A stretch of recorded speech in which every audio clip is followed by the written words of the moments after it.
بسم الله الرحمن الرحيم. عن كلدة بن حنبل رضي الله تعالى عنه قال قال رسول الله صلى الله تعالى عليه وسلم في الحديث: ارجع فقل السلام عليكم أأدخل.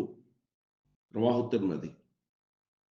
کلدہ بن حنبل رضی اللہ تعالیٰ عنہ بیان فرماتے ہیں کہ صفوان بن امیہ رضی اللہ تعالیٰ عنہ نے انہیں دودھ، ہرن کا کچھ گوشت اور ککڑی وغیرہ دے کے نبی کریم صلی اللہ علیہ وسلم کی خدمت میں بھیجا کہ حضور علیہ الصلوۃ والسلام کو کچھ ہدیہ دے آؤ۔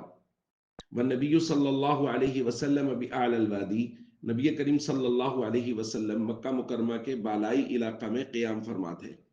فدخلت علیہ، میں حضور علیہ الصلوۃ والسلام کی خدمت میں حاضر ہو گیا۔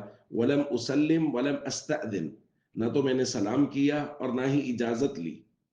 نبی کریم صلی اللہ علیہ وسلم نے دیکھا کہ یہ خیمے میں آ گئے ہیں، نہ انہوں نے سلام کیا نہ اجازت لی، تو حضور نے فرمایا ارجع فقل السلام علیکم ادخل، واپس جائیے اور کہیے السلام علیکم، پھر پوچھئے کیا میں داخل ہو جاؤں؟ تو نبی کریم صلی اللہ علیہ وسلم نے یہ ادب سکھایا کہ خیمے میں، گھر میں، کمرے میں داخل ہونے سے پہلے سلام کیجئے، اس کے بعد اجازت مانگیے، اجازت لینے کے بعد کمرے میں داخل ہوں۔ تو ہم سب کو چاہیے اس بات کا معمول بنائیں کہ بغیر اجازت کے کسی کمرے میں، کسی کے، خاص طور پہ جب کسی کے گھر جائیں تو کسی کے کمرے میں بغیر اجازت کے داخل نہ ہوں، کسی کے گھر میں بغیر اجازت کے داخل نہ ہوں۔ السلام علیکم ورحمۃ اللہ وبرکاتہ۔